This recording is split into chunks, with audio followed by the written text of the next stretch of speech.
Katie, let it out with Katie. Let it out with Katie Dalebout, enthusiast and curator of people and ideas you need to hear. Hey guys, welcome back to the podcast. My name is Katie Dalebout and you are listening to Let It Out, hosted by me. This week's episode is one of those ones, if you've been listening for a while, I often say it's an episode I love, and of course it is, but if you've been listening for a while, a couple weeks ago I had Ruby Warrington on the podcast, who's actually friends with today's guest, Nicole. Anyway, we all were at Wanderlust together, and my episode with Ruby and this episode with Nicole have that same feeling of just feeling very in my element when I was recording this. This is how I want these podcasts to go. If you didn't like that episode, you don't like this episode, maybe go into the archives and not moving forward, because this is how I really want this podcast to be and feel, which is natural and organic and long and meandering. And that's how I felt recording this podcast a couple weeks ago in Williamsburg, Brooklyn, with Nicole. And Nicole is an entrepreneur, she's a mom, she's the CEO of this startup called Splendid Spoon. And you'll hear how we met. She was actually my roommate at Wanderlust, which we'll talk about. But she has 2 kids, and she is a working mom who inspires me so much. She's founded this company. She's the big spoon at Splendid Spoon, which is this soup company, a soup meal delivery company. And they do soup cleanses, but not in a diety sort of way. Everything they do is fresh and bioavailable, and it's really cool. And I've gotten to try their products, which I love. But this is not a sponsored podcast by any means. This is just me talking to my friend. And I love Splendid Spoon, so open to it, but not a sponsored podcast episode. But if you do want to check them out after this episode, feel free. I want to just tell you some of the products that they have, because I pulled it up while I was doing the show notes for this. Everything I've had is delicious. Some of the soup flavors include mushroom with steel-cut oats, carrot lentil curry, tomato and turnip. They have a kitchery. They have so many cool things, you guys. Beet balsamic, vegan bone broth, cauliflower coconut. The point is, they're really great. And if you do want to check them out and buy something, I did get you a discount code. So use the code LETITOUT at checkout. That's Let It Out, the name of the show, which gives you $20 off your first order. And that's of any kind of plan that they have. And they ship all over the country. It's not just here in New York. So you'll hear the whole story on how Splendid Spoon was founded, but that's like a tiny portion of what we talk about. We talk about divorce. Nicole recently went through a divorce and has 2 young kids, and you don't really hear people talking about divorce, especially when it's recent and you have young kids. So that was really interesting. We talked about mindfulness quite a bit, and we talked about her path of working in magazines. She worked for Wired. She moved to New York. She did research and actually studied science and worked in a lab in college and has some really interesting research around nutrition and how that led her to going to school to become a chef and then eventually starting her company. I love this episode. I love how meandering it was. I love how we went on this tangential journey together where we covered so many different things in a really natural way. And I just had a great time recording it, and I hope you love listening to it as well. I'm going to get right to it, but first I want to thank the sponsors for this week's podcast. And stick around after the episode, because I will let you know who's coming up on the show next week and the emoji for this episode. Today's show is brought to you in part by Franklin & Whitman, one of my favorite all-natural, plant-based, preservative-free, cruelty-free skincare lines. They have hair care, they have men's grooming products. It actually all started from Chris, the founder, wanting a beard oil that he could use. And they even have pet products. And one of the things that I love is that they have a social mission and they pledge to donate 5% of all of their sales to dog rescue organizations all across the country. They truly care about their customers and the environment and honestly making the world a better place. Chris, the founder, is one of my best friends, and he genuinely believes in being boldly simple, using ingredients and using less ingredients and more really great ingredients like essential oils and oils that your body actually needs. I've been using the products. Their face masks are my favorite. They use a superfood as the first ingredient in every single face mask, and my skin has been loving it. I think yours will too. Check them out. If you use the code Katie at checkout, that's my name, Katie, you get 20% off your order. And that's anytime you want to order, you can use the code Katie, and that gets you 20% off. That's a lot of percents off, you guys. Check them out. I love Franklin and Whitman. I love Chris. Thank you so much for helping me to do this podcast. Thank you so much to Cara Vitamins for sponsoring this episode of the podcast. I have been using Cara for a while now, and I love them, and maybe you already love them too. Getting the right supplements that your body actually needs can be complicated, and you might not know what you need to be taking, what you're getting from the food that you're eating, and what you still need to supplement, but Cara makes it easy. If you go to their website and you take a short quiz that's actually really fun to take, it asks you questions about your lifestyle, your diet, your sleep, your energy levels. And from there, it curates for you a custom set of vitamins that your body likely needs. And then if you buy them from Cara, which you probably should because they source the best, most quality ingredients in your supplements and they deliver them to you at the best price possible. And here's the best part. They come in a beautifully packaged container that's even personalized with your name. They come in little on-the-go containers that you can just shove in your bag. They're great for traveling. I love them. Anyway, I think you guys should check them out. Again, you get these personalized daily packs of vitamins, which are so convenient, easy to take with you. The quiz is really fun. They are a boutique vitamin store that helps you figure out what your unique body needs because we're so different. Anyway, I think you guys should check them out. Use the code Katie at checkout, and that's good for 50% off your first order. That's half off your first order. And just check them out. Again, the code's Katie, so go to takecareof.com, that's takecareof.com, and enter the code Katie at checkout for 50% off your first order. Thank you so much to Cara for helping me do this podcast. It's my favorite thing I do, and I really appreciate you, and thank you for checking them out and supporting the sponsors. And let's get to today's episode. Oh, one more thing I want to mention at the top of the show before we get to the episode is my friend and past two-time podcast guest, Robin Euclid, is doing something called the Chewing Challenge, which really fits well with this episode because we talk about mindful eating and presence and awareness, and chewing is really important. And I'll just let Robin explain that. So you can go back and listen to my episodes with her if you want to figure out who she is, or if you want to join the Chewing Challenge, join. It's going to be really fun. I'm going to do it. The link will be in the show notes. Thank you so much for doing this. I'm so glad we finally got it scheduled. I know, me too.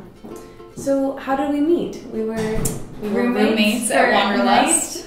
A couple nights? I think one night, yeah, I mean, it was such a big space. I feel like we actually had too much space. Yeah. We didn't get to know each other so well while we were there. If we would have been in like a normal hotel room, it would have been very different. But we had a house basically. Right, totally. It was very bizarre because there was like the people whose home it was photos around, and I know. Did you notice that? Yeah, I did notice that. It confused me. I didn't like understand what the full setup was until I saw the photos. And I was like, oh, this is like someone's timeshare. Yeah, this is their like ski home. Yeah, and they're not here. I know. Well, I wished that I would have gotten to spend more time with you, and so I'm glad we got coffee like soon after to get the ball rolling. And then after that, I was like, okay, this person is so cool, and we have such a great vibe together. I can't wait to be your friend and be connected and collaborate. Oh, good. Well, we did it. We made it happen. So before we get to your story and Splendid Spoon and everything about you, I've been really liking starting each episode in the present. Okay. So what have you been pondering or realizing or learning super recently, like in the past today or week or month? So I have 2 little boys, and someone said to me once, you birth your own healer. And I think about that a lot because it's really hard.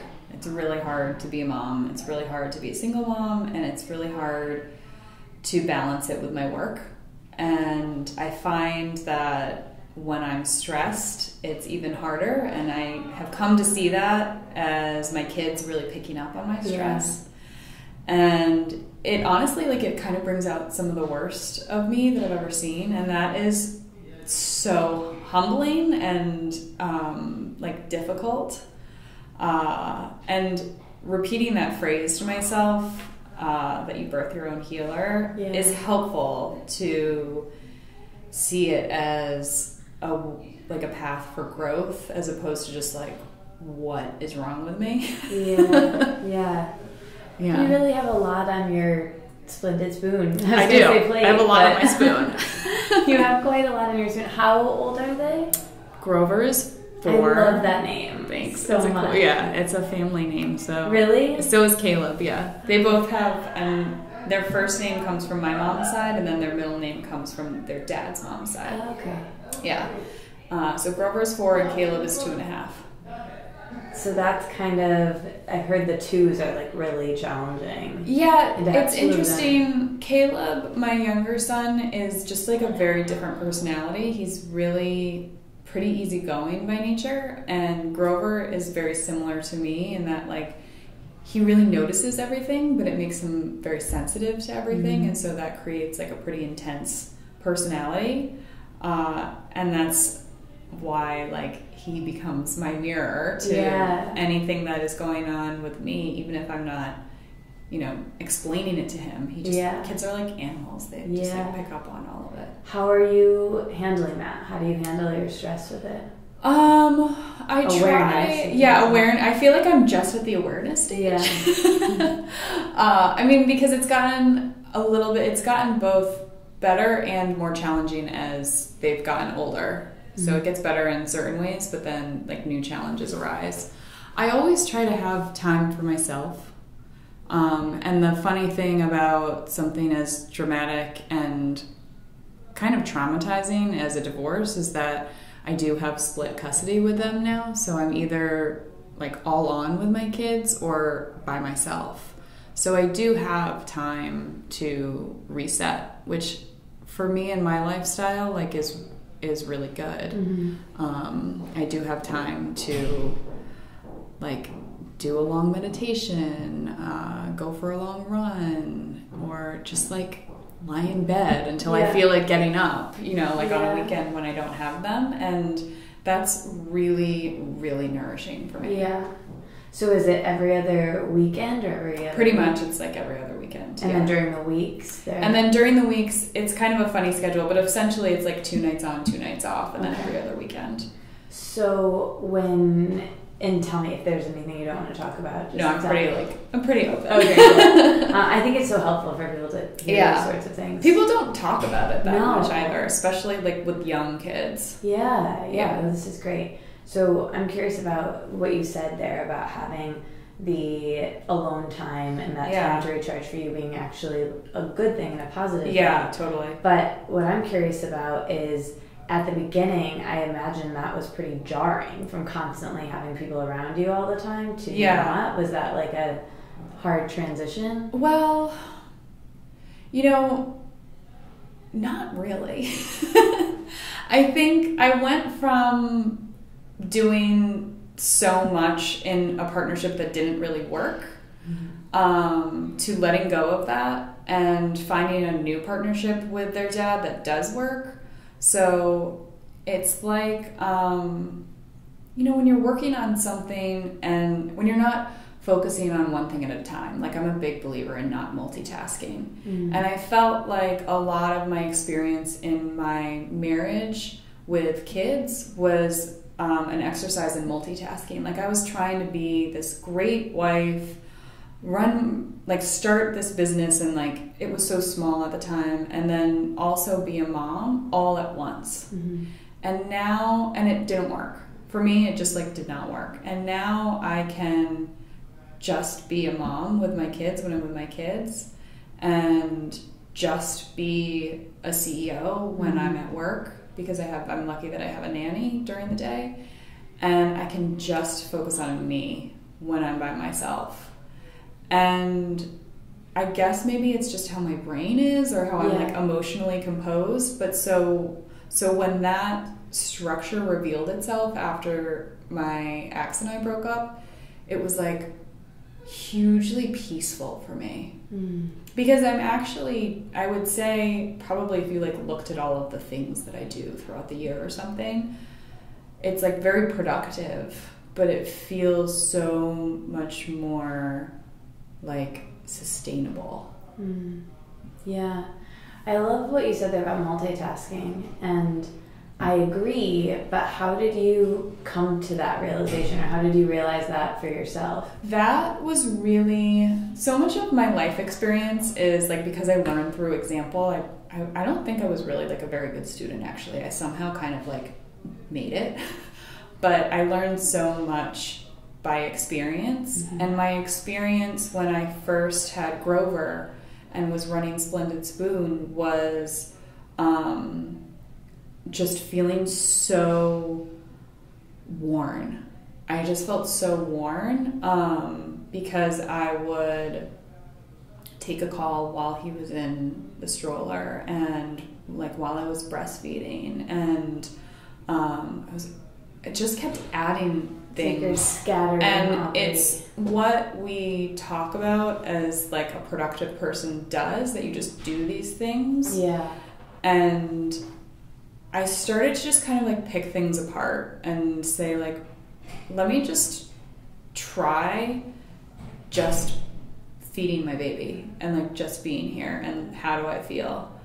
And actually some of it began when he would be crying a lot, because that would like force me to not, you can't really think. Like, when your baby's crying, you're put into such a high stress mode that I would just be like, all I can do is like be here and be patient, and it will end. Like, I know that he will be calm soon. And then he would, and I would feel better. And I kind of like started to apply that, especially with like difficult situations, to be just there and to just focus on that hard thing. And then I started to kind of do it with like some of the easier things. And it's just as effective to be present to frustration and anger and sadness as it is to joy and a feeling of accomplishment and feeling rested. And I just started to feel better. So it's funny, because it really started at a place of like deep stress. And it's now just kind of how I live.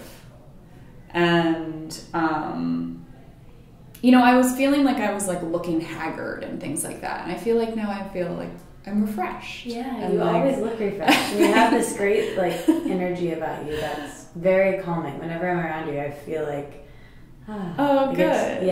That's wonderful. It's magnetizing. That's it's really cool. Good. It's really cool. So, you know, I think it's like you just want to get that exhale. I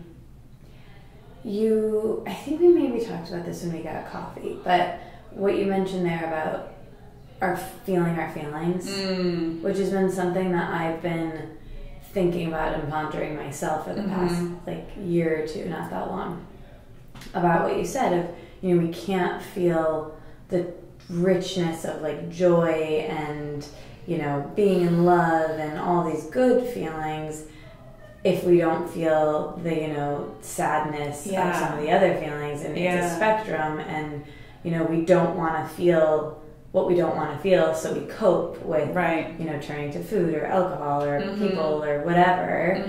And then we also sometimes, I know this is true for me, when things get too good, I clench up and I don't want to feel that either. And so how do you go about feeling your feelings? Is like, I became aware of this from my therapist. Like, it wasn't really something I was aware of, but it sounds like you kind of mentioned it with that mindfulness of one thing at a time. So where are you with that? So I think my experience of it is that phrase or that saying that you can't feel like the ecstasy without the pain, for me is that the practice of being present is what gives you the deep connection to the experience.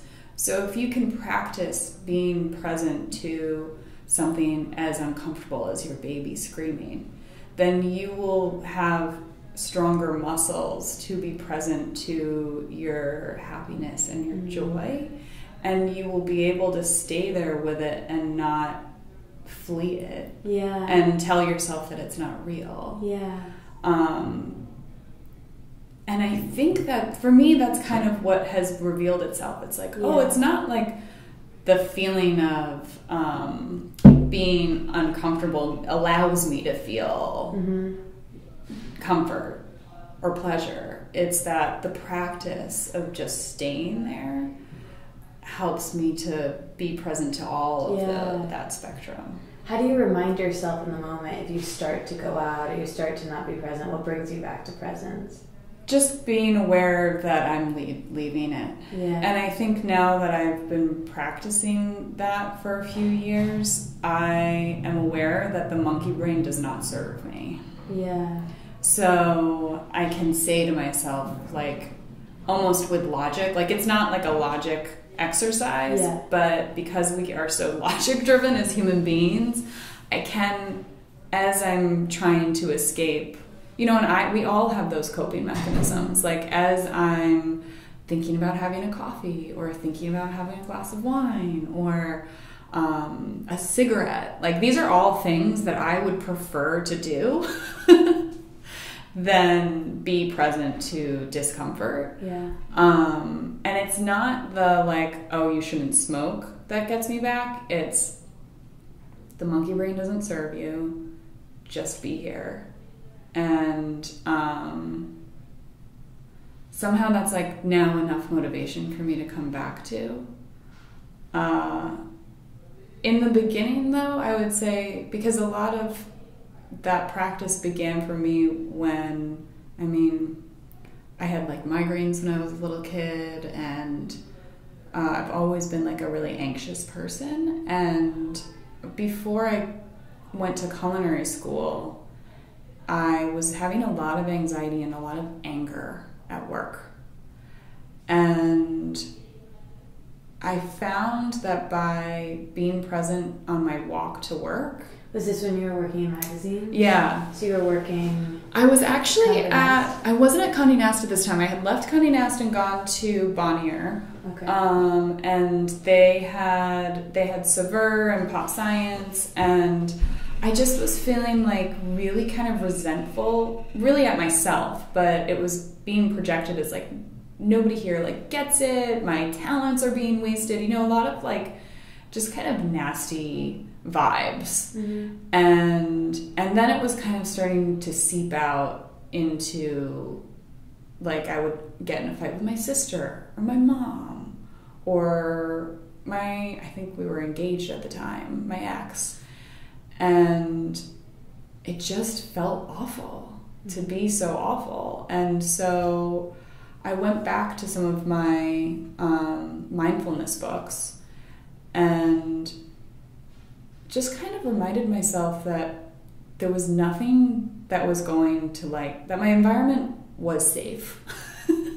That, like, there wasn't a bear coming. And that gave me at least, like, a modicum of gratitude to just be in like a safe work environment every day. Mm-hmm. It was like I needed something to be appreciative of to make my anger kind of like less charged. Yeah. And so this is like a long way of explaining my mindfulness journey, but so I would do that like anytime I would start to feel that like kind of like that, just that like venom that comes, that like acid feeling that for me kind of bubbles up in my chest when I'm feeling angry. I would take a deep breath and like put my feet down on the floor and name a couple things that were nice about my environment. Like I would look around and be like, no one's even like bothering me right now. Like it's just me. Yeah. I'm sitting. I'm not in a crowded train. I'm in a temperature-controlled environment. Yeah. You know, like these things that I think we take for granted in our modern world. And it made me feel better. Oh, that's so good. Yeah, it just helped. Yeah.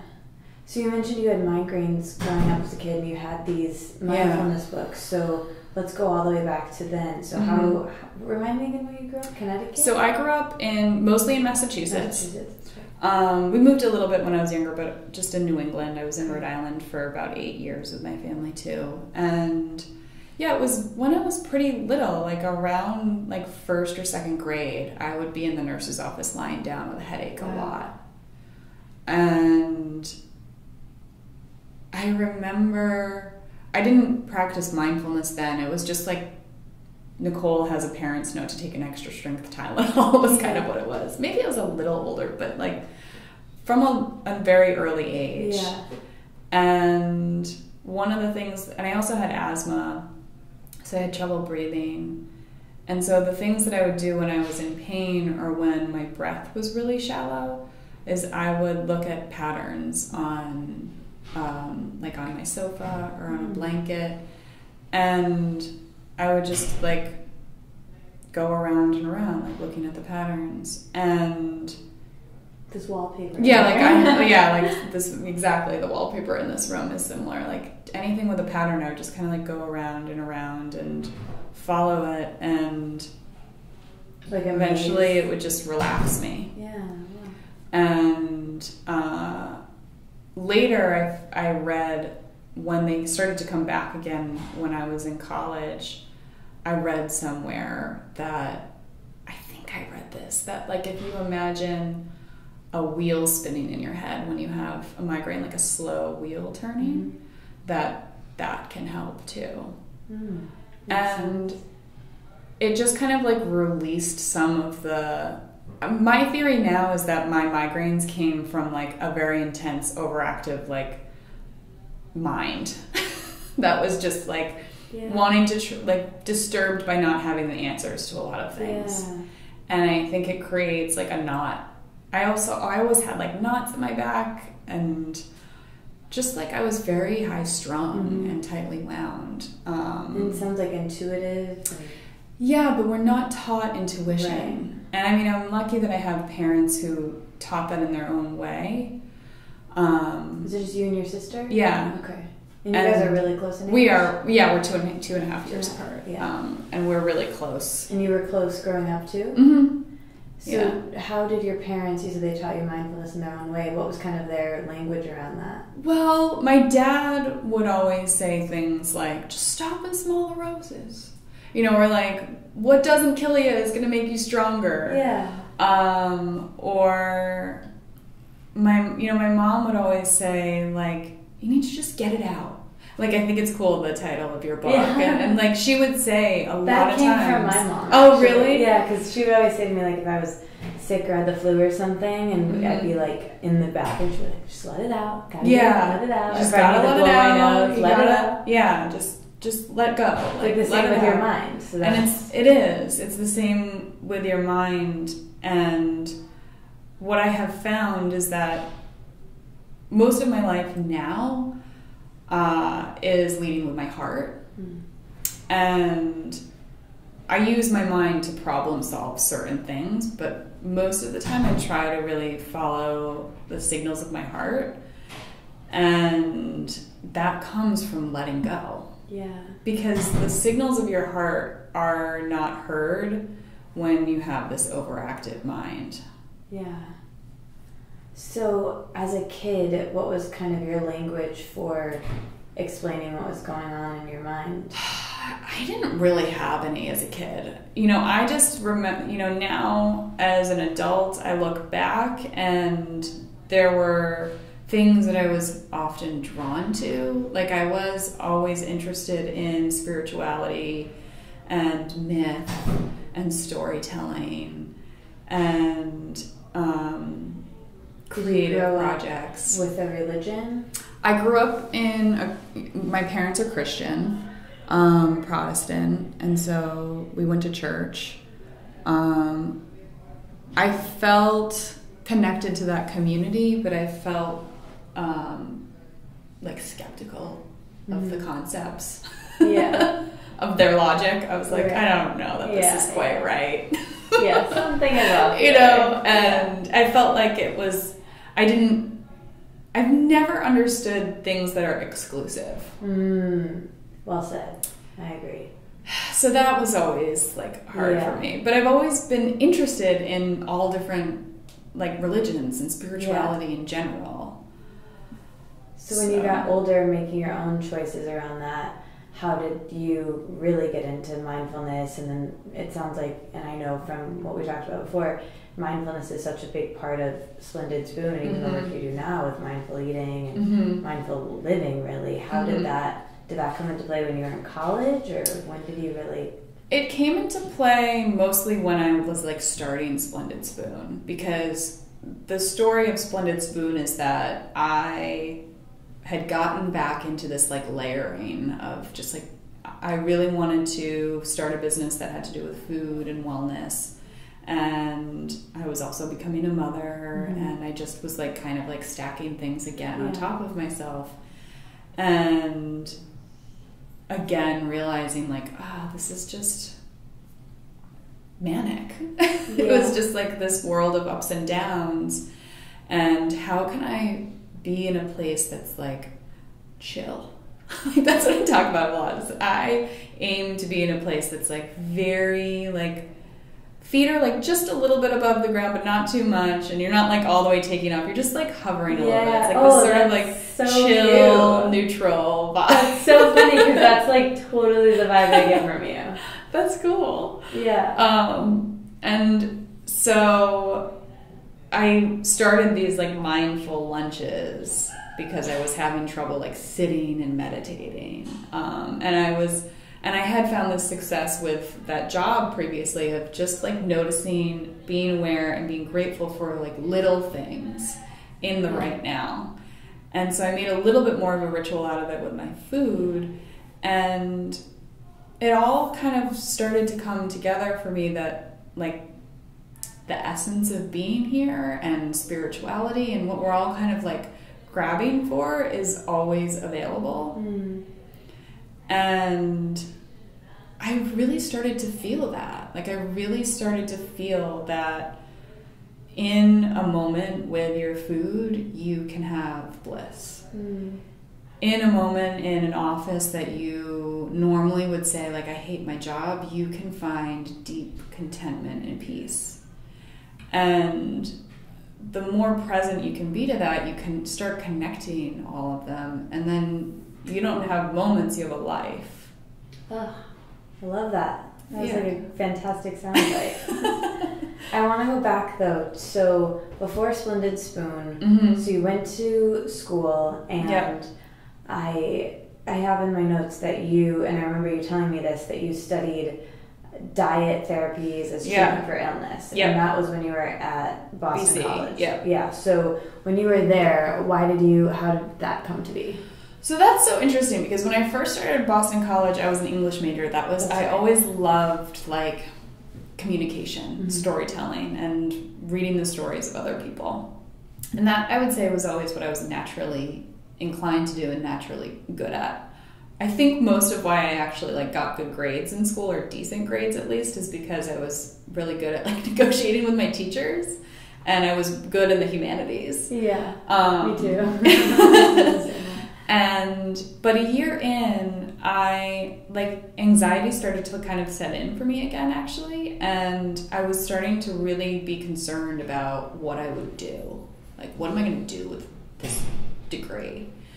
And I have always been very interested in, like, how things work. And, like, I was always the kid that was interested to, like, do the dissections in the biology class. And I was always collecting, like, bugs and leaves and things outside. And so I started to biology became my major. So I started studying the sciences. And that was a huge struggle for me. Like, it really didn't come easily for me to, biology and ecology, those were a little bit more my speed, but like I should have failed organic chemistry, probably should have failed physics. But I loved the lab science. So I started to work in the biochemistry lab, and I was a good lab researcher. Like I could be very diligent about answering very specific questions over and over again with different variables being switched around. And it was kind of comforting for me to have this very simple, like, direct way of looking at a question and trying to find an answer to it. And the lab looked at different ancient diet therapies as treatment for things like epilepsy and cancer. And that was, like, deeply interesting to me because it was not drug therapy. I've always been, like, I grew up with a mom who was very, go outside and get some fresh air, that will heal you. And so it was really fascinating to me to maybe have some science around like these natural things that our body can do. And it is, in a lot of ancient traditions, you will go on a fast if you are sick. And so that's kind of what we were looking at. What is the science behind that? Like, is there any? And there definitely is. That makes sense, because if you have the flu and you've been throwing up, your stomach is sick or you're nauseous, the last thing you want to do, food doesn't sound good. Right. And this is looking at even more things like when you have a tumor, if you lower some of your calories, then you will have less, it's called angiogenesis, so like there will be less new growth of the arteries that are feeding blood to the tumor, and the tumor will actually start to shrink in size in animal models. Yeah. So, and most of the science around it is that your body goes into a form of ketosis. So you're burning ketones or fat instead of glucose. And historically, people would go through periods of time where they would have sort of like glucose metabolism and then ketone metabolism, because we never knew when we would necessarily have a lot of food. We were like wandering around looking for seeds, and sometimes someone would get some fish or catch a bird. I think that's so fascinating. So growing up, your mom was pretty holistic, it sounds like. How were you guys eating growing up? What was your relationship to food? It was like pretty, a lot of my memory is growing food in the garden with my mom. My dad's mother I thought she was a great cook, and she cooked a lot of Filipino food. So there was a lot of like rice and a bowl of broth and vegetables, and there was always like eggs and different kinds of meat that would be kind of mixed in with different noodle dishes, and it was always really, really yummy. And my mom always tried to have like a square meal. Like there was always like pork chops and applesauce and like a salad. But I think from a young age, I always had like kind of a fine taste for food, because when we would go to a nice restaurant, I would be like, all right, this is how we're supposed to be eating. I don't know what has been going on at home, but like that's not quite right. This is like the food that we're supposed to be eating. So funny. And I've come to realize that a lot of it is just that restaurant food is like very intensely flavored. You know, my mom was very sort of like simple. She would make like a roast chicken and like vegetables, and I went through that phase in culinary school to really explore the very intensely flavored food, and it didn't make me feel awesome eating like that all the time. So let's get into that then. So you mentioned you went to culinary school, so you're at BC, you're in the lab, you're researching, you're learning about these different food therapies, and so then what did you think you were gonna go into at that point? So I thought while I was doing this research that I would just stay in the lab, and I would get my master's or eventually get my PhD in something and be like a professor or something. I don't know. I don't know that there was like that much thought other than I'll just keep doing this. But I wasn't loving how unsocial it was. And there wasn't that communication and that storytelling wasn't there in that space. So when I left, I like started this kind of track in media, and that was like an interesting connection. Move to New York? I knew I wanted to move to New York. I spent a year in Boston after. I was a recruiter for like biotech and pharma companies. And that was like an interesting way to kind of cut my teeth in business, because it was content that I understood because of my major. Yeah. But it was like I could use all my negotiating skills and my like relationship building skills and things that I didn't even know were skills, but I did well in that job, and it made me realize that there was something to that, like that it is important to have good relationships, and that it is important to be able to sell something. Yeah, and just have like that business acumen that you can't really learn from anything other than like doing I didn't even like know what that was, but I did well in that job, and then and I was with my ex at the time. We were together. We were like college sweethearts, so he was still at BC. He was a year younger than me. He was still at BC, and we basically moved to New York together. And did you always want to live here? I did. I totally always wanted to live here. Yeah. Every time we grew up going to Boston most of the time, and we would come into New York like every once in a while, like a handful of times I had been to New York. But every time I was here, I hate hearing people be like, I just knew. But I really believed that there was something about the energy of that city that it just like woke something up in me. I mean, I felt the same way. Why do you think that was? Just something magical?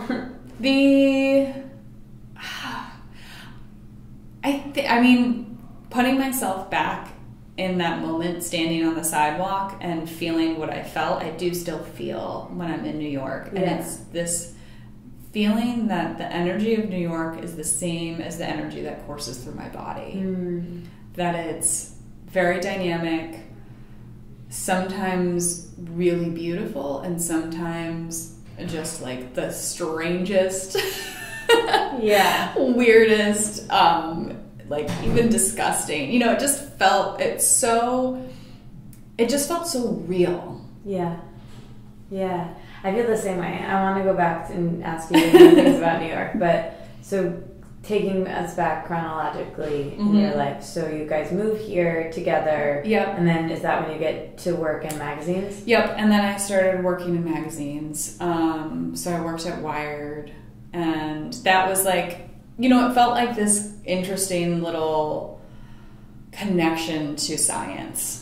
That it was on the publishing side, so it was marketing and ad sales and telling Samsung why they should buy, online ads on Wired.com. But I really liked the content of Wired, so I felt like good about that. Cool. And similarly, it really helped me understand business dynamics. And everybody there was really smart. You know, I felt like these people really know what they're doing. They've gone to good schools, and especially the editorial team had really dedicated their lives to telling stories in a reputable way. Yeah. Why did you leave that position? It sounds like you liked it so much. So then in like 2008, 2009 with the market crash, it got like very unsettled, and that was also the time in 2009 I was like, I know I want to go to culinary school. So what sparked that? That was, even though I felt very, like I felt proud of where I was working, I don't want to say I got bored, but I kind of got bored. Like, it wasn't a boring job at all. It was very challenging and demanding. I started in late 2005, and then by 2009, I was going to culinary school, and I was paying my way, and I got offered a job that was... So you were going to culinary school while you were working? While I was at Wired. Here in New York? Here in New York. Okay. Yeah. So I was like getting a little bit restless, let's just say. And like I just wasn't sure what I was going to do. I was like, if I'm going to do this, then I want to be at the top. And do I really want to be at the top? Yeah. And, like having a restaurant or having... Well, I mean, even at Condé Nast, like before I even went to culinary school. And so that was when I was like, what do I want to be at the top of? And that's where culinary school became interesting to me. Because I was like, I would like to kind of like master a skill that I'm interested in. Yeah. And so I went to culinary school at night so that I could pay for it. And I got offered a job at another publishing company at Bonnier. And I was like, I've got to take this because it'll just be like, I'll pay off my loan even faster. Yeah. And if that doesn't work out, like that was definitely part of my, like the monkey brain was like, this might not work out. You may not be able to do this. So you better have like a backup. Yeah. But I ended up not staying there very long and actually back at Condé Nast, like shortly after I, graduated from culinary school.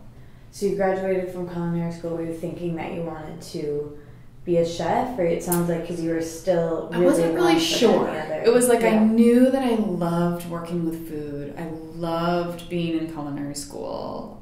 I knew that I loved it even more than I probably was acknowledging because it was so hard and I still loved it. Like it was really... I remember times leaving my day job and crying because I was like, I'm tired. I don't want to learn how to chop and like learn how to make the perfect omelet. Yeah. I don't want to do that. Yeah. I want to like sleep and rest after like smoke a bowl with my boyfriend. You know, like that's like what I wanted to do, but I just pushed through it anyway. Yeah. And because there was like some higher voice that was like, gotta keep going. Yeah. And every day that would happen, I would just feel so much better. Did you think about merging the two, like working in a food publication, or when you went back to Condé Nast, what publication were you at? I started in their like media group, just doing like custom ad campaigns, and then I was at the New Yorker. Oh, cool. Yeah. So you're back at Condé Nast, you're finishing up culinary school.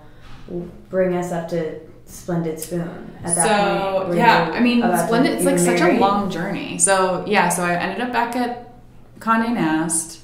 I got married.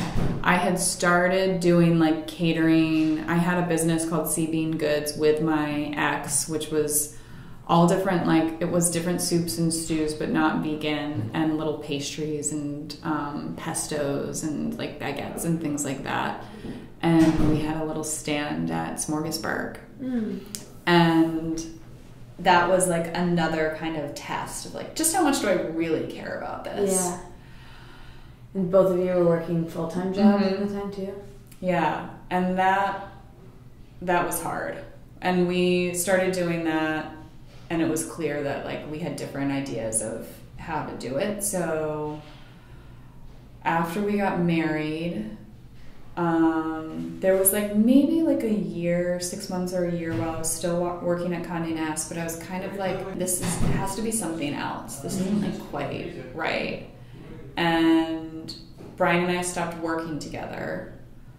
And was that hard in your relationship to also work together? Yeah. I mean, I really think now that, again, to my like not wanting to like get to the root of things and be uncomfortable, I was just putting more on top. And what had really happened with us working together for me was that the stress and the urgency of like making food and serving it to people had like revealed a real crack in our relationship, and just like different ways of being motivated and different kind of life philosophies that instead of sitting in that like crack or that empty space and really feeling it out, I was like, let's just fill it up and skim right over it. Yeah, so you just added more stress. So we decided not to work together. So it was like, that seemed like that was, instead of like going into it, it was like,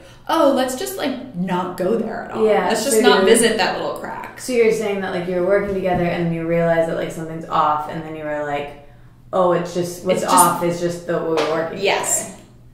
So you just like took that. I mean, like, yeah, hindsight's 20/20. Yeah, but that's how it seems pretty clear. And that's what anyone would do. Because it's a lot easier to stop working with someone than to not be married to someone. Right. And we had been together for 8 years at that point. So it's a lot less scary. Yeah, it's a lot less scary, totally. And then I became pregnant with my first son. And that was a really big wake-up call for me with my self-care. Because I was so focused on like creating this career for myself, like being the master of my own career destiny, that I wasn't taking care of myself. Like I was giving that so much energy, and I wasn't acknowledging that I was like a human being. Yeah. And so what did you do? So that's when I started doing the mindful meals, because I was like getting stressed again. Yeah. And I was trying to like have a seated meditation practice that just was like, I would like set an alarm and it's like, that's not going to happen. Yeah. Or I told myself it wasn't going to happen, so it didn't happen. Right. You know? Right. And so when I started really like thinking about what that meal meant to me and what it was made of and how it made me feel, that's when Splendid Spoon became what it is. It started with just these small shifts that you can make in your everyday. Yeah. And that, having a nourishing lunch break does make a big difference. Yeah. And having it be made with love and with only really good ingredients and made the way that you would make it at home, like simply, and just tastes really good and keeps you satisfied. That uncomplicated concept like didn't really exist. Yeah. And so that's how it kind of came to be born. So were you still working at Condé Nast? No, so I had left by then. I had left by then. Was that a scary leap to make? Yes and no. You know, I mean, I think I had been working on Sea Bean Goods, the previous business, for a few years, and so it was no secret to anybody there that I was like interested in pursuing a career in the culinary world. Yeah. And I had set it up, you know, like I've always really tried to like be in control of my life. Mm-hmm. Yeah. And so by the time I was ready to say goodbye, it wasn't really that scary for me. Yeah. I think because I had known that it was there for a few years and I was taking my time to get there. So by the time I was like, you know what, I've got to just do this one thing, back to multitasking. Yeah. Like, I just have to go all in on one, and this is the one that I'm going to choose. It was scarier after. Like, I find that the actual breaks are not that scary. It's like that sort of quiet period right after. Yeah. And when, you know, a couple months in, or I was like really trying to figure out how I would actually like make money, because we were making, it was just me. I was making the product, but had like hired people to help me in the kitchen on certain production days, and I was at an incubator. So were you mostly catering? So it was like lunches that you were catering? I started with Fresh Direct, actually. Okay. So I had like a little side business, like subscriptions, and people would order every week, and I had like a spreadsheet, and we would like, I would deliver it, and then I had like a bike messenger who would deliver it. Cool. And so they were soups? Yep, they were soups. And when Splendid Spoon like launched officially, it was like a subscription soup business, with a lot of business with Fresh Direct. And they really made it like possible for me to grow in the first couple of years. I don't really know anything about Fresh Direct. So is that? So they're an online grocery store in New York, and they're really, really popular here. They also have Food Kick, which is like within an hour they deliver it to you. Cool. And they're basically like the size of one region of Whole Foods. Oh, okay. So they're big. Like it's a lot of volume. About one region. Like they say it's about the same volume as like 7 or 8 Whole Food stores. Wow. And I was pregnant and talking on a panel, and someone from Fresh Direct was there. And I brought him a bunch of soups to try. And he was like, "Can you do these for us?" And I was like, "Yeah." And I was like, "I don't know." That's amazing. I guess I can. And then I just started doing them, yeah. So a lot of those early recipes, are those still in the Splendid Spoon repertoire? Not really, actually, because they're really hard to make. What we did, so 2 of the most popular recipes were our asparagus soup and our local corn soup, which are in my book, but we don't have in rotation with Splendid Spoon anymore because they're so local. Mm-hmm. Like, you can't make asparagus soup year-round, and you can't really make a sweet corn soup year-round. Yeah. Because you're having to get asparagus from so far away, and by the time it gets to you, it's just like gross. Doesn't taste good anymore. And we try to have our operations set up so that the business is sustainable, so that we can ship to people everywhere in the U.S. at like the same price. So cool. And do what we can with the ingredient sources that are close to us as much as possible. It's so inspiring and so cool how much you've grown. So when was that, and how quickly? That was with Fresh? So that was 4 years ago. So 4 years ago. So I was pregnant with Grover. I started working with Fresh Direct. The beginning of May. Grover was born May 3rd. I'll never forget. I had a meeting with Fresh Direct the last week of April. Your birthday is? April 30th. Oh, really? Yeah, Taurus. He's a Taurus. Yeah, he's a Taurus.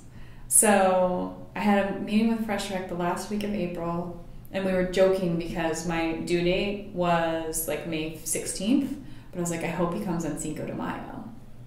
And they were like, that would be cool. And then he came May 3rd. And then like 2 weeks later, we were shipping them asparagus soup. Something like that, maybe 3 weeks later. Wow. But it was really, it was both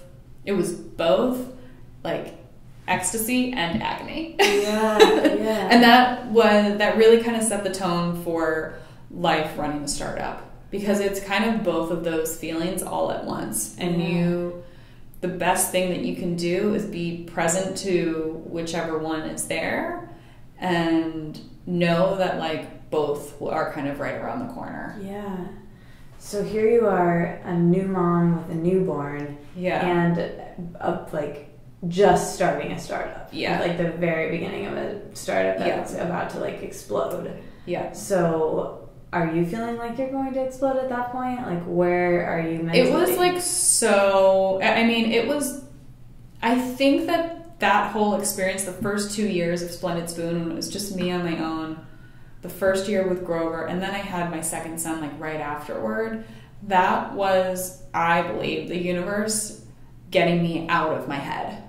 Because all I could do was move my body to like keep things going and be present to my emotions so that I could like be ready for being happy at some point. Because it was so hard. And I did a lot of like breastfeeding Grover in the car when my mom would be there, and she would stay in the car, and then I would run in to check on the kitchen team, and we were trying to find an actual manufacturer who could like scale with us, because I knew that it was always so important to me that we weren't just like this niche product that was only available to a few people at like a specialty store in New York. And all I could do was kind of like put one foot in front of the other. I feel like I should ask this. Well, first I have to ask, so then you also wrote a book in this time? Yes. Oh my gosh. So the first year was primarily Fresh Direct, and I still had this like tiny kind of like subscription business. And people were often asking me when I would do like tastings and things like that, people would ask me if I did, because I was always like, it's vegan and it's gluten-free. And people kept asking me for a cleanse. And I was like, no, like that's not really like how it works. It's more about just like resetting your system, and you can do it with like one meal or a couple meals, and it's up to you. Because I've always been a big believer in free will. Like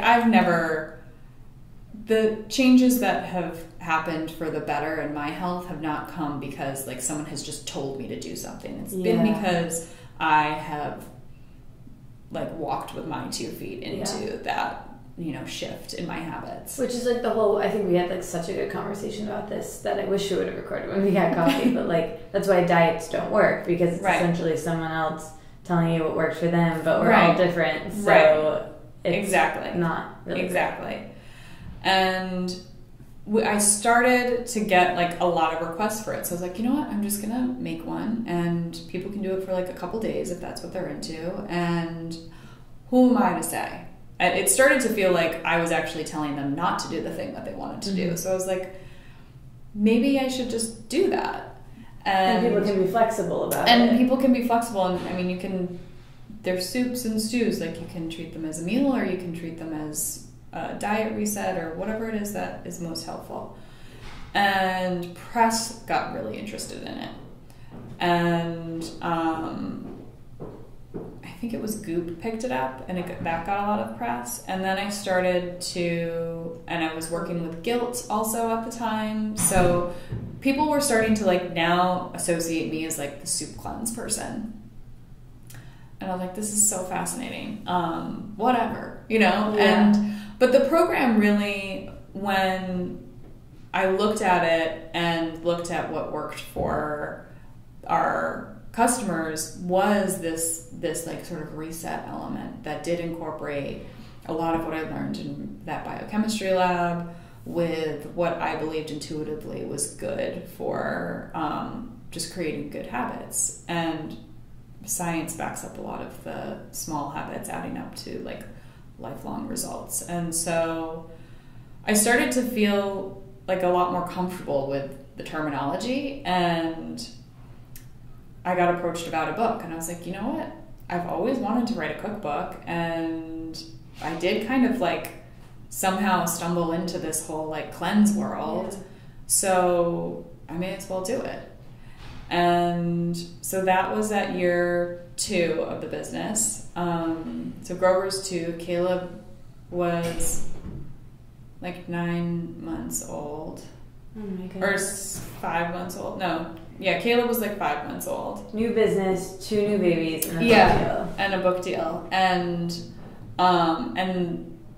really like trying to hold it together. Because also my relationship was like not working so well. and trying to figure out, again, like trying to like take the layers off of my life and becoming more and more abundantly aware that that is like some kind of thing that I do, is like say yes to lots of stuff. I do the same thing, yeah. And do you think you do it as a way to hide? I think I do it as a way to not have to stop and feel my feelings and just take on things and fill my time. I think so. I think that that's part of it. Yeah. For sure. And that's why for me the mindfulness and the meditation has helped, because I just slow down. Yeah. So I'm less likely to say yes to things. It's interesting because what we're talking about right now, doing that to ourselves, of layering things and overfilling our time and doing that, it's for our mental health and maybe our relationships and maybe, you know, our happiness even. In the moment, it's probably not good, but it's kind of hard to stop because you can be so productive, you know? Like, totally. You started a business and wrote a book and had 2 kids and you have this like empire now. Yeah. So it's kind of like, maybe it's okay that we go through these Well, periods. I mean, I think about that a lot because that's what society basically tells us we should be doing. We're all rewarded for like accomplishment, like physical accomplishment in this world. And yet what we're all really striving for is like to be happy, to be content, to be good to each other, to be good friends and parents and daughters and sons, you know, like, and I think because of my parents, I have always been connected to that also.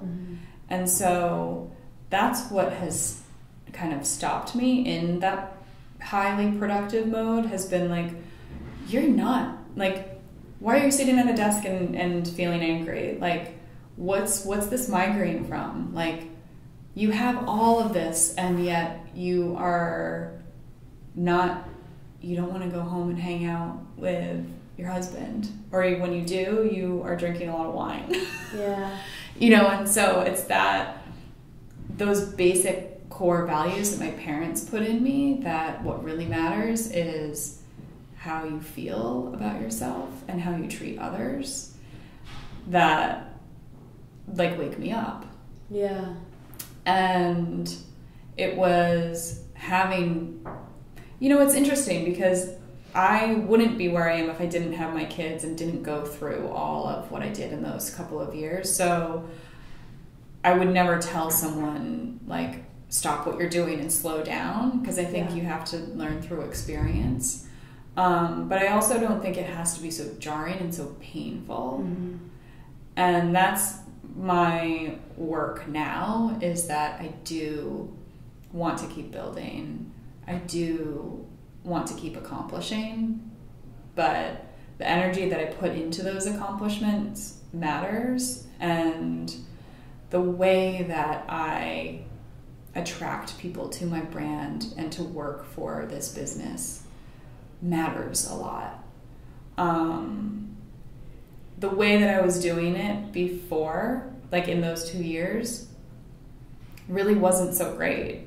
You know, I don't think we would be where we are if I had just kind of like kept plugging along and piling stuff on. I think it probably would have been successful in some way because I would have just kept forcing it.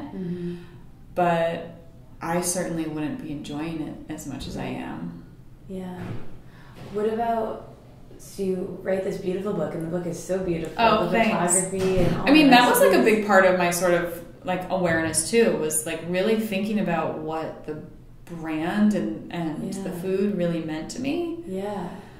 It was like, oh yeah, this is what I'm here to do. And it really is like your energy really bleeds through the entirety of the brand, and it's beautiful. And I feel like I should now talk about the soups, because you guys sent me some soups, and I had one today. Like, I had them in my freezer. They're so good. And thanks. Not that I had any doubt, but they're so creative with the recipes. I mean, I like talk about it on my Insta stories all the time, because thanks. it really is like they're just as good as the person. Thank you. Oh, thank you. Yeah, they're delicious and so convenient, and right. soup is just such a, I don't know, there's something that having a juice doesn't make me feel very good sometimes, or if you're cleansing in that way, it doesn't make me feel very good, and this is so grounding and nourishing, and it's just such a great concept, so I just wanted to say that. But going back to that time in your life where all of this is kind of bubbling up, and you have this, the book is coming out, and you have this business, and you have 2 very young kids, and you're realizing that your relationship isn't what you want it to be. Yeah. How did you have the bravery to admit that to yourself even? Well, I think it really started with just kind of starting to let go of things. And the first thing was I started to hire people. I started to, and this is part of why my kids are such a blessing to me, that without them I would not have let go.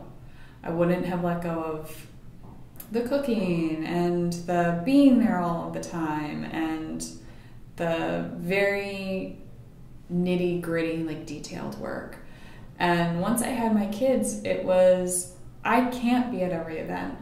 I can't lift 40 to 50 pounds of carrots and put them into a kettle anymore.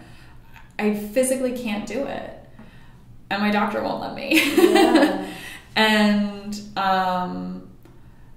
as soon as I started to hire people and they were amazing, I felt like I could breathe a little bit more. And it was very scary to do that. Not necessarily because I didn't want to hire people and I didn't want to let go, but because I never had any money. I didn't have funds to pay people. I had to wait until the business was a certain size and then hire people hourly. And that was hugely scary for me. And it was really difficult. It was a burden for me, I would say, at first, to be unsure of my ability to pay someone's salary. Yeah. That was so scary.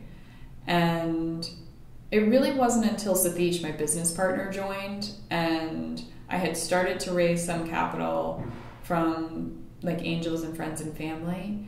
And Satish is the logic side of the business, and I'm so much more of the team and where we're going and all of the partnerships. And he is a lot more goal-oriented. He is in charge of our marketing strategy, and he went to business school. And so when he started and we formed real trust, I could really start letting go of things that not only was I not really so interested in doing, but I was bad at. Yeah.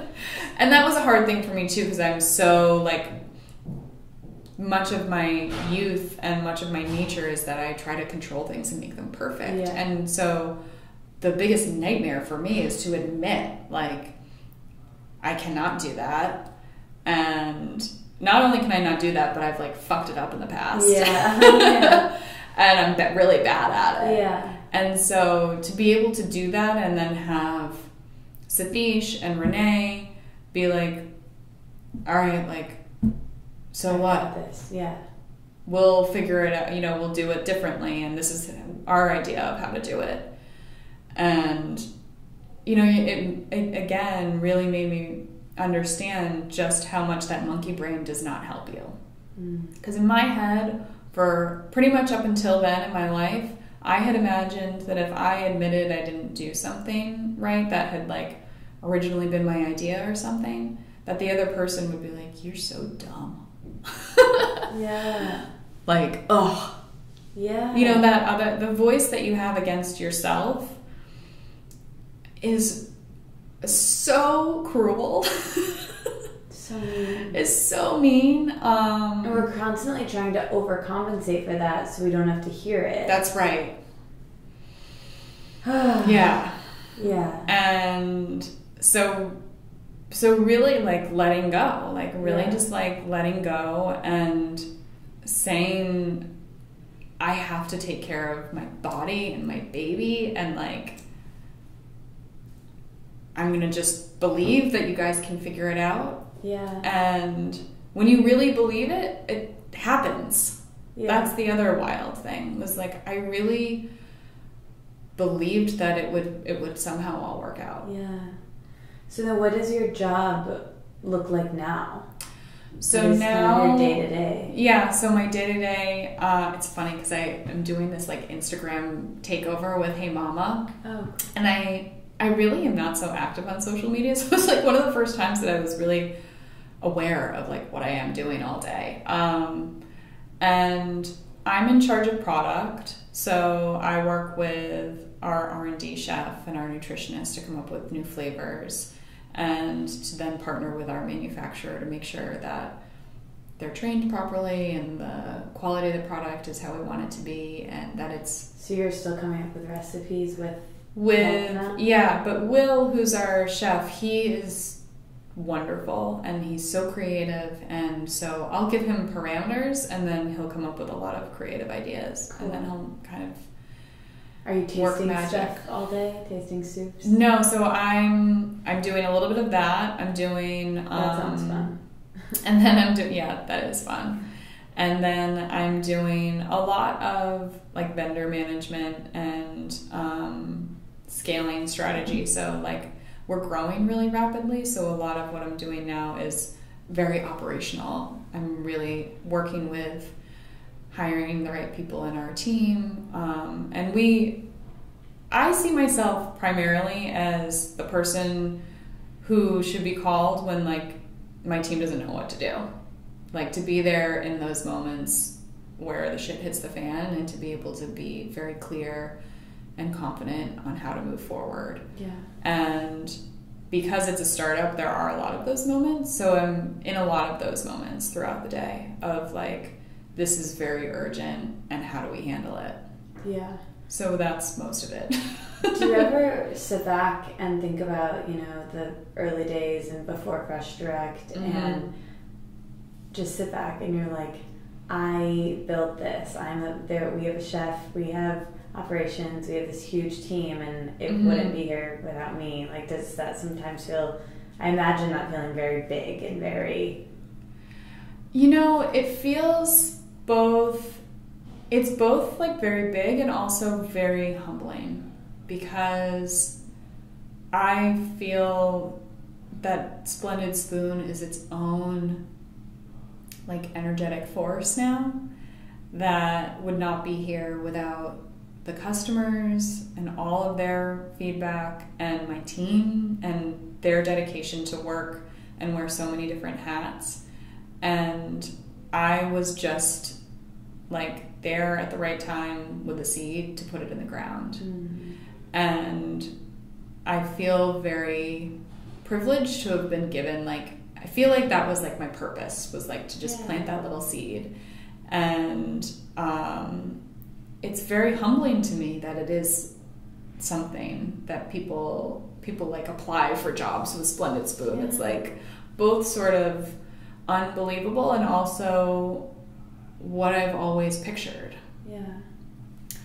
Are you really thinking about strategy and growth? And what's your grand vision for Splendid Spoon, 5 years, 10 years? I mean, so my vision for Splendid Spoon is that we are making health accessible to lots and lots of people through these simple solutions, and that we can help in the healing process of food. And so that means continuing to grow our direct-to-consumer business, but also being open to all the different ways that people access food, and all the different ways that people access the how of food. So like an app experience to really help people with being mindful while you eat, and thinking about wellness as so much more than just the size and the numbers and like calories or any of the stuff that's even on a nutrition label. But also being that like strong and supportive helping hand that can provide structure when you want it. Yeah. Because I don't think that there's a brand that really does that right now. There's a lot of like, buy this a la carte and like it's healthy. Mm-hmm. And then a lot of like really regimented, structured plans that I think exclude you from the culture of food. Yeah, and pleasure. And pleasure, yeah. Community that comes with food. And free will. Yeah. So there will probably be some interesting partnerships in the next few years and lots of interesting flavors for sure. I'd love to have a dinner line at some point because we do breakfast and we do lunch. And yeah, who knows? So is Splendid Spoon available in stores in New York? The only grocery store it's available on is Fresh Direct. Okay. Yeah. And then as the subscription or as... Yeah, or as... I mean, you can order it as a subscription or you can order it just like, I want to have 4 weeks and I'm going to pick which weeks I want to look at, that kind of thing. It's cool what you said about the education piece. I really love that. And like we mentioned, we met at Wanderlust when you were teaching a workshop, and I read that you've taught at Columbia University, so teaching is something that I think seems to be intuitive, and you're so articulate and personable that it seems to come naturally for you. Is that something that you want to do more personally in the business? I do. I mean, I think if people are interested, then I'm so happy to share. And it's been very interesting to see how people are receptive to slowing down with their food. Yeah. And that food for me is mostly that intuitive experience. It's not so much about like, this special superfood has this special superpower. It's about moving towards something that nourishes you and being present to that nourishment and also sharing it with other people. Yeah. And it's so magical. Yeah. You know, I mean, I think of when you think about what food really is and what it does in your body, it's the sun is giving energy to plants and they transform it into physical matter that's eaten by you. So cool. And turned into the cells of your body. How is anyone talking about anything else? I don't know. It is so cool. It's so cool. Yeah. And we never think about it. We never think about it. Living our lives. And, you know, and I'm guilty of it too, of like having a meal in front of a screen or, but I think again, it's back to how we escape our emotions. Yes. And being more conscious of, I'm eating to nourish myself. And when you do that, when you are singularly focused, you're given this gift of all of the other things that are going on that sometimes are very uncomfortable, but you get to release them and acknowledge them. And one of the things that I will say at the mindful eating workshops is that it might be kind of hard. Like it might be hard to sit for 15 minutes and just focus on your food. And that voice will come. And if you really can't silence her, then just write down what she's saying. Yeah. And I think it's interesting to kind of like look at that. Yeah. And it might just be really boring too. Totally. Because we're so accustomed to a podcast being on or a screen or so much stimulation. If you're eating right now while you're listening to this, pause it, finish, write down what happens to you. There's an exercise in my book about that actually, and then come back and just see for this one time. And I think too, it's also great to, you know, welcome back if you just I think it's also nice to have community with food. You know, food it is nourishment, which is amazing and crazy and beautiful, but it's also community and time with a family and activity. And that's what I love so much about your brand and your company and knowing you, that, you know, some of these, because of my story and so many of I'm so careful with the podcast, and so many people who listen to the podcast are in recovery from an eating disorder or find things to be triggering. And what I love about this company is it's not a super strict cleanse with no flexibility. It's totally super the opposite. Yeah. And you love free will, and you love, as a person, I know that you really enjoy food, and you really, you like eating out, and you're not having soup for every single meal every single day. Yeah. You're cooking and doing other things, and I think that's what's so attractive to me about the company. Yeah. Well, that flexibility. It's so interesting because I had a very fraught relationship with food during a few years in college, and really became so, again, that the thing that I was trying to control, my size, the size of my body, trying to control that, was this attempt to be the master of myself. And what I had created was this cage around myself that I could never leave, and that just filled with more and more of those horrible thoughts for myself. And fortunately, I really am grateful for that core that my parents created in me, because it was what is most important here? What really matters? And the only way for me to break out of that cage was to let go, to do the thing that was the most terrifying.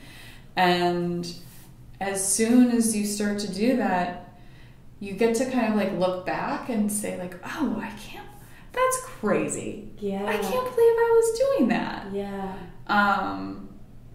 And in times of stress, I can see it now, I can see that in a time where you're not in that neutral state, where you're all up and down, that monkey brain can trick you into thinking that holding on tight to something will bring you some kind of relief. Yeah. And I think that's the practice that we do every day in our life, is to let go and breathe into that space of just, your feet aren't always totally touching the ground. Yeah. And you don't know exactly what's going to happen next. Yeah. But you're safe. Yeah. We want control. I think that's why religion exists. Mm-hmm. That's why coping mechanisms exist. Because we're always in this quest for control. But the thing is, we can't control anything. Nothing. And it's so, I'm glad you brought that up about your body and your relationship to food, because it was so great to hear the whole story of you and Splendid Spoon. And the second act of this podcast is kind of my favorite, where I ask people the same questions I ask everyone, and one of them is that we talk a lot about body image and food. So with body image, what I call a bad body image day. Mm-hmm. You mentioned that you have, but if you ever have a bad body image moment, what do you do to shift out of that and not let it become a bad body image week or month or really take you out? Yeah. So the first thing that I do is I step away from whatever it is. It's usually the mirror. Mm-hmm. I just step away from the mirror and I take a breath and I change what I'm saying to myself. And this has come over time. I would say that this has taken me a few years to get to the point where I can, instead of going into that very critical place, I can genuinely say, I am beautiful. Mm. And believe it. And it's taken me I'm 34 now. I think it's taken me my whole life to get there. Yeah. And it's not always, it is almost always there now, I will say. But it's taken me a long time. And one thing that has helped me to get there is I've done a lot of work imagining a future version of myself, an older, wiser version of myself. And I started doing this with my therapist last year or a little more than that. And then there's also this really wonderful woman called Sharon, who has a life coaching business called Wholehearted Coaching, and she does a similar visualization where you literally close your eyes and picture yourself 10 years. And I do that kind of visualization. I'm excited to do that. Yeah, I'll introduce you to her. She's wonderful. And I've started doing those kinds of visualizations with myself. I think I did start doing them kind of in those moments too, where it was like, who is it that I want to be? And not like physically, but like, what's the energy of that person? And slowly that person has become me today. Yeah. And, you know, I want to be you. It's almost like energy-wise. Nice to picture the person older because you don't feel so tied to what that person physically looks like. Like if you really picture 10 years to me is like a million years. Yeah. I mean, pick farther out if you feel like you're going to look similar. Because if you look back 10 years, it seems so far away. Yeah, me when I was 24, I was a different person. Yeah. I mean, you are physically a different person. You like shed so many body cells, and your hair has been cut out like gajillion times, crazy. And your body's always like regenerating these cells. So like physically, you like really are like a different person. And so picturing me, I would picture myself like as this like confident woman, like with like scarves on, like blowing in the wind, and I could look at her and say, this is a mother and a powerful person who is beautiful. And like, I don't even see her face, and she's like covered in scarves. I love the scarves. And I don't know. And I'm able to kind of, because I've kind of done that work consistently, I'm able to access her energy when I notice that critical, mean voice. Cool. I'm going to do that exercise. Totally. I really totally should. That. Okay, another thing I always ask people, what's something challenging that you feel like you've overcome in your life recently? We've talked about a lot of things recently. Well, I'm still working on it, but with my ex, having a much more forgiving perspective with him, and seeing that with him specifically, the words that he uses and his actions are not personal. That's a huge lesson that I previously, and I still am so sensitive, I take everything personally. You know, like I always say my peach, like a bruise. Oh yeah, totally. But yet I'm like so tough and so like strong in appearances, so I think people don't notice that it really like hurts my feelings. And that idea of like, oh, my feelings are always hurt, I don't really feel so much anymore, because I have realized that he, and lots of other people, but he's a good example because he's so still very important in my life, and someone who I spend so much time with. He is his own world. Like, he has his own experiences, and that's the lens that he's looking through. It's not, how can I hurt this person? It's just like, he sees in his own way, and I can't control his lens ever. And because I would take words and actions from him so personally that I would not be able to then have like a productive, logical conversation with him. It would be all emotion. Yeah. And with kids, you can't be like that.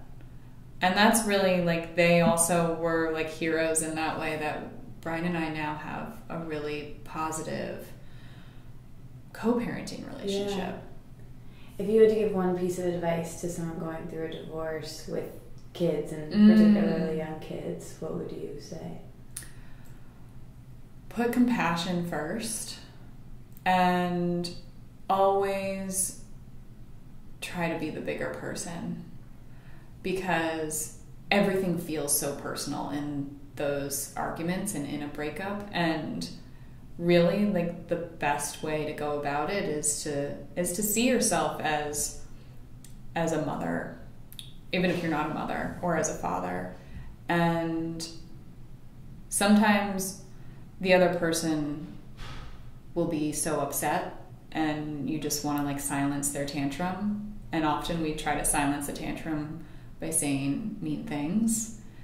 And if you look at it as a parent, though, it's kind of more of a bird's eye view, and you just let the tantrum kind of run out. Then you can come to a place of compassion. And that is very hard to do. Yeah. But the more I pushed myself to do that, the more I could do it, the easier it became, and the better our relationship became. And the less I saw him as like someone throwing a tantrum, and just a person who also had emotions just like me. And I'm sure he saw me the same way. Yeah. You know, it was like equalizing. Yeah. I think that's going to be helpful. Another thing I always ask people about is about feminism and how you define feminism for yourself today and how you act your feminism. So I think that all people have a feminine energy and a male energy in them, and that as much as we can allow them both to flow freely and look at them as kind of coiled together, the better we will be. I think from a cultural level, we've treasured and been sort of like dominated by the male energy for so long that men have forgotten that they have female energy, and women have had a negative voice around their own female energy. And so I'm not a huge believer in the whole like lean in philosophy that you should act like a man to be considered and to be at the table with men. I am a big believer in connecting to your voice and finding the right support system so that you can keep strengthening that voice. And for me, that has meant a male business partner, and a mostly female team. But I don't really think of it in terms of guys and girls. It's really, from a business standpoint, it's just who fits in our culture. And everybody who's in our culture is basically like understands that like male-female energy. Because the whole way that we run Splendid is with both. Like there are all sorts of ancient myths about it. Like there's Shakti and Shiva is the Hindu mythology, and the house and like the ether, the house being the male energy and the ether being the female energy. And when we do our team meetings, we have the house is what I call our KPIs, and that's like the logic and the numbers and the structures that just have to be there in order for the house to even exist. But in order for it to be a house worth living in, it's all about the ether within it and the relationships. And so then the last part of our meeting every week is I like, I wish, I wonder. And that's where we connect to each other. And every single person says something that they really liked about the week. Maybe it's something they accomplished, or they send gratitude to a team member, something that they wish, which is often kind of like a little bit of a regret or something that they're, not sure is going to go so well. And then I wonder is something about the future that you're also thinking about. And it's a way for all of us to see from the different parts of the business what is pressing on one person versus another, and what is really important to one team member versus yourself. I love that. It's important. How many people on your team? There are about 10 of us. Wow. Yeah. So cool. I love how your KPIs are also with such a great myth. Like that is like Splendid Spoon in a bowl. I love that. Okay, another thing that I ask everyone on the podcast is about journaling, and as you know from Wonderlust, I wrote this book about journaling, so I always am curious about other people's relationship to journaling. Is it something that you do or you've ever done, or has it ever been helpful to you? So I love journaling. I would say that the times that were the darkest for me were times when I had stopped journaling for too long. And when I was young, my grandmother gave me a 5-year journal where for 5 years I literally wrote down like a few sentences of what I did every single day. Yeah, I remember you telling me this. And someday maybe I'll start doing it again. It's really I've always, like all my teenage years, I always had a journal. And it was always like kind of encouraged to me by my mother to journal, to get it out. Yeah. Like everyone was always like, somehow this child needs to get it out. Yeah. And I started within the last like year and a half also writing my dreams down every day. And so I really have a daily ritual of I write down my dreams, I write down anything that's kind of going through my mind. If I don't do it on paper in my actual journal, I use this app called Captio, which is just notes that like appear in your inbox when you send them. I will do that because I'm such a deep believer in articulating, communicating with myself what is going on. And it's really been very, very powerful for me to write my dreams down every day. It's become this interesting kind of chronicle of my inner world. Yeah. And it's deeply relaxing for me. Cool. Well, this is a good lead into my next question that I ask everyone, which is my favorite thing to ask people. So what are your morning routines? What are the first 3 things you do when you wake up in the morning, and how does that affect the rest of your day? So when I'm not with my kids, that's a better way to do my routines, but they float. Like if I'm not with my kids, then I just do my morning routines a little bit later when I get to the office. I meditate for 20 minutes. Do you do TM? It's a form of TM. It's Vedic, so it's mantra. Yep. So I meditate for 20 minutes. Actually, usually I write down my dreams first, and then I meditate for 20 minutes. And I sit and have my breakfast, and I go to work. Those are like, it's really writing my dreams down and meditating. Those are like the 2 things that I pretty much have to do. Yeah. I have to do them every single day. Cool. Non-negotiables. What about in the evening? What are the last 3 things you do before going to bed? How do you relax and like get out of work mode? In the evening, I'm out of work mode as soon as I'm with my kids. So I'm just making dinner with them. We read a story in bed. That's deeply, deeply relaxing for me. I put my phone into airplane mode. When I'm on my own, I watercolor. That's cool. Like something that I really like to do.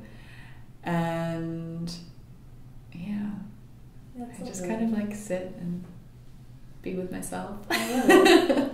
Okay, so this is the quick fire round. So just share the first thing that comes to your mind. Oh, great, cool. They get progressivly harder. I warm you up a little bit. I'm just gonna warn you right now. Okay. You'll think they're really easy. Okay. Okay. Favorite color? Blue. Favorite day of the week? Wednesday. Favorite hour of the day? 3:00. Favorite soup? Red pepper bisque. Ooh. Maybe, and then tell me like 3 of your favorites. Okay, red pepper, but it's interesting that I said that as the quickfire one, because my favorite that I would say if I had a moment is the masala khichdi. I eat that one almost every day. It's like okra, mung beans. That sounds really good. You have to have it. Okay. It's like an Ayurvedic magic. Khichdi is it's so good. Okay. And the lentil kale. Love the lentil kale. That's one of our oldest flavors. Fresh Direct had that in the early days. Cool. Yeah. I really liked the apple parsnip situation. So good. That was maybe my favorite. Yeah. I also eat a lot of the celery root one. I don't think I had that one either, but that sounds delicious. That's good. We could talk about this. Okay, back to the question. What is one thing you wish more people knew about wellness? That it's accessible. Love that. What is one thing you wish people knew about you that maybe they don't? That I'm not a perfectionist. What is the best thing you've eaten in the last week or month that you can remember? I had swordfish on Nantucket that was like unbelievable. Yeah, how was your vacation? It was really nice. So cool. Yeah. What is the best and worst advice you've ever received? Oh gosh. The best advice I have ever received is advice that I continue to get, which is follow your instinct, be true to yourself. That's like my mom, my dad, every good mentor. And then the worst advice that I've ever received, anytime someone tries to tell me like what to do, I just immediately like throw it out of my head. And sometimes it comes to haunt me, and then I know even more that it's like I really gotta just like throw it out of my head. Yeah. I can't even think of any specific thing that someone has told me to do. I've gotten a lot of weird advice over the years. I think there's this great song that says advice is a way of spitting out the past and redistributing it to someone else. It's a way of like reliving your past. Yeah, I think that's probably true. Yeah. Okay, greatest lesson on family. Greatest lesson on family is that also you really need to let go. Like, your kids know so much more than you can give them credit for, and the more I've let go and like trusted that, the better it has been. Yeah. Greatest lesson on relationships. Man, that's a dense one. And Rachel, did it get harder? It got hard. It's hard to pick like one, Yeah. But I also kind of like generally my theme is like let go. That's also true. That's probably the biggest relationship It was the biggest relationship that I had, and the biggest lesson for me was to let it go. It's you cannot control these things. Yeah. Greatest lesson on spirituality / what you think happens when we die. I think that our dreams are a little glimpse into what our consciousness like turns into when our bodies aren't here. Cool. I'm going to pay more attention to my dreams.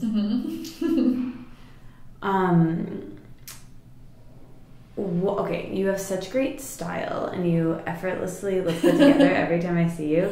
So what is your... My hoodie. What is your... like style rituals or style tips or even just like things you like style-wise right now? Well, my biggest tip that I've followed for a long time now is I buy forever. I don't buy anything for trend. Like I very rarely shop at H&M or Zara even. Like I buy a lot of vintage, and every once in a while I'll buy something like nice. And I think that just puts a little bit more intention into all of them, and it means that just like food, like I think how you wear your clothes, like the type of energy that you put into it kind of comes off in how you carry yourself. Yeah. And I think it's really closely tied to body image, which is also closely tied to food. So it's kind of like body image is in the middle of that, and then food is on one side, and clothes and style is on the other side, and they're all really connected, actually. They are. Yes, yeah. definitely. So approaching, it's like how you do one thing is how you do everything, kind of. Yeah. Okay, so this next question, second to last one, is really just a way to recommend things. So I frame it this way. Pretend you're stranded on a deserted island, and you can only bring with you one music. So it can be something you've loved forever, something you recently like, just something you want to recommend. Okay. Movie, book, TV show, and then a food that you wouldn't get sick of. Okay, so let's see. TV show, I'm gonna go Game of Thrones. I'm just like in that right now. It, but everyone loves it. I'm just in it, and I feel like I could watch it over and over again. That's a tough one though. I feel like I have more TV than movie, but that's okay. You can give more. Yeah, so I would say Game of Thrones for TV. Also Twin Peaks though. I love Twin Peaks. I haven't watched it. Oh my gosh. I should watch it. Those are my 2 movies. I mean TVs. And then music, maybe Stop Making Sense, the Talking Heads album. That's a really good one. I also really like the Velvet Underground. Recently I've been listening to a lot of them. Also Stevie Wonder. Maybe Stevie Wonder. Motown. He'd be nice on an island. Yeah, really nice on an island. Movie. I loved I Am Love, the Tilda Swinton movie. That's a beautiful movie about food and love. And when did it come out? It's really good. Maybe like 8 years ago. Oh, I haven't heard of it. It's really beautiful. Also really love Jurassic Park. It's one of my all-time favorites. The new one or old one? Old, like the original Jurassic Park. Food. What's your favorite dinosaur? My favorite dinosaur, I was really fascinated by the velociraptors. And are those the flying ones? No, that's the pterodactyl. Oh, that's right. I was really into the velociraptor because they're supposedly like bright. They're like smart and they can like strategize how they hunt. Cool. So I always thought that was kind of cool. Yeah. And then food. Yeah, food. On the desert island. So I guess there would be like lots of fruit there. Right. Probably kitchery. I would eat a lot of kitchery. It's so good. It's so good. I have to try that one. What flavor did you say this is? It's like, so it's lentils and mung beans and okra and I love okra. A little bit of ginger and spinach, and it's just really good. It's delicious. Yeah. Oh, and book.